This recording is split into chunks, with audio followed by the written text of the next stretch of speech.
Olá, pessoal. Bem-vindo a mais uma videoaula.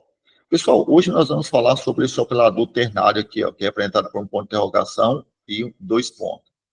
Ele, na verdade, é um if mais simplificado, né? E de acordo com o que você vai fazer, talvez se torne mais fácil de usar ele do que você usar o esquema do if-else. Né? Ele não é muito próprio para quando a condição, as expressões se tornarem mais complexas. Aí seria melhor você usar o if-else ou usar o if-else com tabela verdade. Vou demonstrar como é que ele funciona.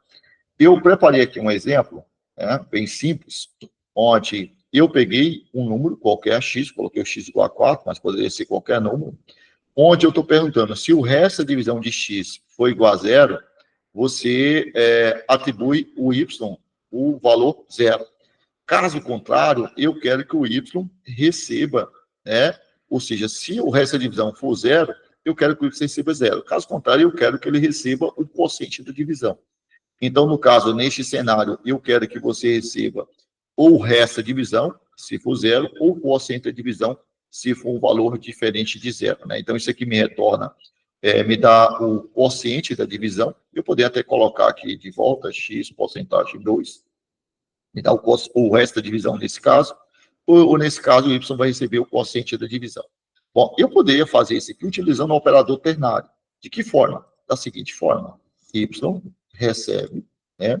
Aí eu vou fazer o questionamento. Né? Qual o questionamento que eu quero fazer? Eu vou fazer este questionamento aqui. Tudo que você coloca no if, você pode colocar aqui. Ó. X porcentagem 2 é igual a zero? Se eu estou fazendo uma pergunta. Se para essa pergunta for verdadeira, eu vou colocar que y recebe o resto da divisão, que vai receber x porcentagem 2. O resultado disso aqui vai ser atribuído a y. Caso essa pergunta, essa resposta for falsa, né, for falsa, aí eu vou falar para ele receber, neste caso,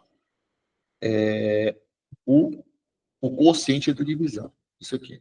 Então, para este cenário, é mais simples eu fazer isto do que eu fazer isto. Então, se torna menos verboso eu fazer isso do que fazer isso aqui. Então, o que, que você faz? Eu coloco um questionamento, e para esse questionamento, eu coloco, se for verdadeiro, eu coloco uma expressão, o resultado dessa expressão, da execução dessa expressão, né? Ele vai me resultar um valor, e esse valor vai ser atribuído a y. Caso contrário, eu faço essa outra expressão, o resultado da expressão também vou atribuir a y. Eu posso colocar uma nova pergunta, tanto aqui como aqui. Isso fica ao seu critério, mas quanto mais perguntas você coloca, mais complexo vai ficar para você. Sempre que você trabalha com operador ternário, sempre ele vai te retornar um dado, diferente do if. O if eu posso fazer uma pergunta e ele não me retornar um dado. Por exemplo, se x é igual a 2. Posso fazer isso, né? E ele não me retornar nada. Posso morrer por aqui mesmo. Não vai retornar nada, não precisa fazer nada. Agora, com o caso do if, e o if eu posso ter ele sem um else. Aqui não. Aqui, quando você faz uma pergunta para o operador ternário, você sempre tem uma resposta para sim, sempre tem uma resposta para o caso de sim, que é essa aqui, e uma resposta para o caso de não. No caso do if, não. Você só tem um else se você quiser. Tá? Então, mas isso aqui é uma opção a isto aqui. Nem todo cenário, esta opção vai ser melhor. Para este cenário aqui, essa opção vai ser melhor. Eu vou te mostrar um cenário onde essa opção não vai ser melhor. Eu acho que eu tenho um modelo aqui, ó.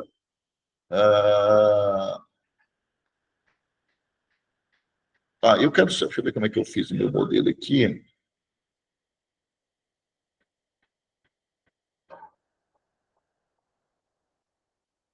Eu devia ter separado ele antes, mas eu não separei. Tá aqui, ó. Por favor, vou colocar uma outra solução aqui para que você veja que nem sempre o cenário aqui, eu vou fazer ele mais complexo, né? Eu vou pegar aqui um PROG 2 e vou deixar ele fazer ele mais complexo. Acho que tem um PROG 2 já tem um texto aqui. E eu vou copiar um código aqui de uma outra solução para jogar para cá. Peraí, deixa eu só pegar ele aqui que eu acabei. Eu vou fazer isso. É melhor eu pegar ele e colocar ele aqui na mão, senão vai ficar mais difícil de eu trabalhar. Tá? Deixa eu abrir ele bem aqui no próprio no próprio IntelliJ não, no próprio... Olha aqui, ó. Ele simplesmente faz um programa para verificar se o número é positivo, ou é para me dar uma dessas respostas, par e positivo, par e negativo, ímpar e positivo, ímpar e negativo. Eu vou pegar aqui a solução usando o if e else. Olha a solução usando o if e else nesse cenário aqui, ó. Eu pergunto, se o número for maior ou igual a zero, e o resto de for dividido por 2, o número é par e positivo. Caso contrário, é par e negativo. Posso fazer isso aqui, ó, essa representação aqui utilizando o operador ternário, né? Posso. Então, eu fiz aqui, como é que eu posso fazer isso aqui usando o operador ternário? Olha só como é que ficaria. Vou apagar isso aqui. Na verdade, vou pegar isso aqui. E vou jogar para lá com o operador ternário.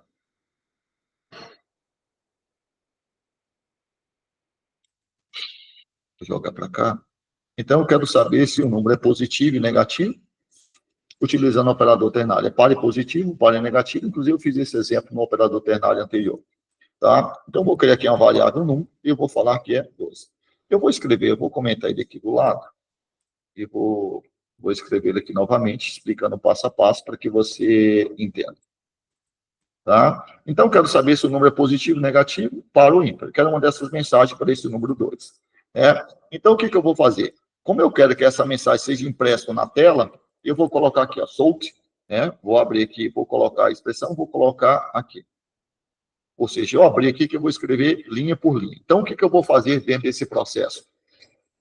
Então, eu vou fazer o meu questionamento. Ó, num, for maior que zero. E num, resta divisão de num, dividido por 2. Se isso aqui for verdadeiro, ó, se o número for maior que zero, maior ou igual a zero, e num porcentagem 2, então porque o número é par e positivo. Então, isso aqui é a pergunta que eu fiz. Para essa resposta, eu vou pedir para ele colocar esse texto, par e positivo. Certo? Par e positivo.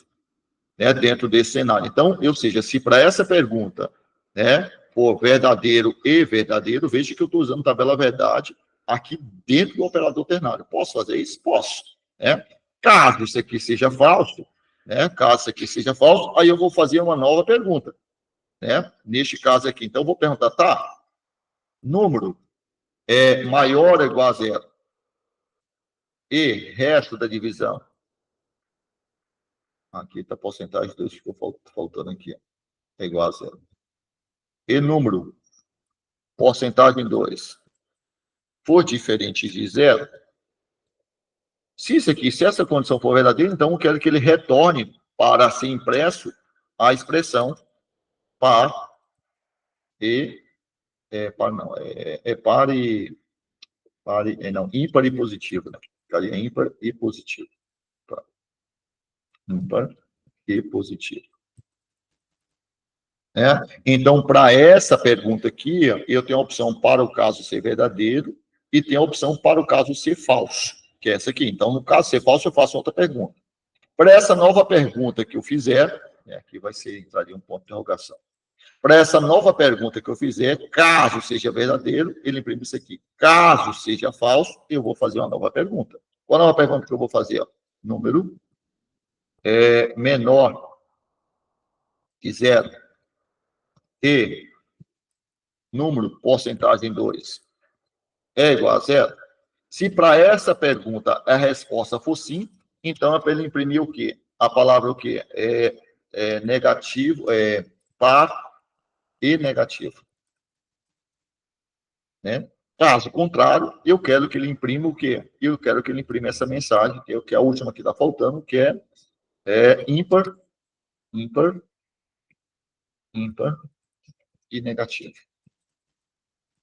Então, quando eu faço essa solução, olha só, para cada pergunta, eu sempre tenho duas respostas. Então, eu tenho a primeira pergunta aqui, ó. Para caso essa pergunta, a resposta seja sim, ele me dá essa resposta e o programa é encerrado. Ou seja, esse texto aqui é mandado para o println e o println vai imprimir isso. Caso para essa pergunta a resposta seja não, então ele vai executar aquilo que está depois do ponto. Que depois do ponto tem o quê? Uma nova pergunta. Para essa nova pergunta, caso a resposta seja sim, essa mensagem aqui é jogada para o println e ela é impressa. Caso contrário, que vem depois dos pontos, eu coloco uma nova pergunta. E para essa nova pergunta, caso ela seja verdadeira, A resposta, esse pare positivo é jogado para o println e ele vai ser impresso essa mensagem. Caso contrário, é isso aqui. Certo? Vai ser esse processo aqui. E eu vou fechar aqui. Vou fechar ele aqui. Então, veja que vai funcionar. Né? Dentro desse processo, vai funcionar esse esquema aqui. Certo? Tanto é que se eu pedir para executar esse programa, Ctrl L, olha lá, javac, prod2.java. Java prod2. Olha lá. No meu caso aqui, 2 é par e positivo, né, que é o número 2. Ele funciona. Só que a complexidade para me ler aqui ficou grande. Era melhor eu fazer isso aqui como eu fiz no primeiro exemplo para vocês. Deixa eu pegar aqui o original dele. E fazer isso aqui, ó. Usando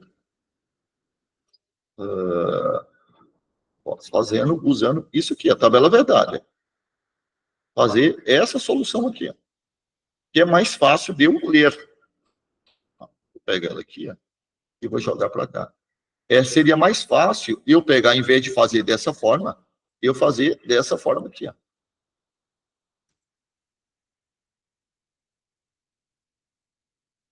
Que é usando tabela verdade, ó. E seria isso aqui, ó. Isso aqui é verdadeiro, imprime isso aqui. Caso contrário, imprime isso aqui. Caso contrário, imprime isso aqui. Caso contrário, imprime isso aqui. Então, só que eu peguei essa solução utilizando o if, usando tabela verdade, e fiz dessa forma. Ela ficou mais condensada? Ficou menos verbosa eu utilizar o operador ternário? Ficou. No entanto, ela, para mim debugar o código, ela se torna mais difícil. Ou seja, quando você começa a aumentar a complexidade daquilo que você quer, talvez não seja melhor você usar o operador ternário. Vai fazer diferença de processamento? O processador vai executar mais rápido isso aqui ou isso aqui? Não vai. Para ele vai ficar a mesma coisa. Tá? A questão que eu falei para vocês de você usar uma técnica ou outra é porque às vezes uma fica menos verbosa, essa aqui ficou menos verbosa do que isso aqui, ou seja, precisei escrever menos. No entanto, para mim ler, para você debugar o código, né, isso aqui se torna mais complexo. Quando eu falo debugar, é você debugar linha a linha, você olhando e você interpretando, e não você usando um software para interpretar. Bom, era isso, pessoal. Até a próxima videoaula.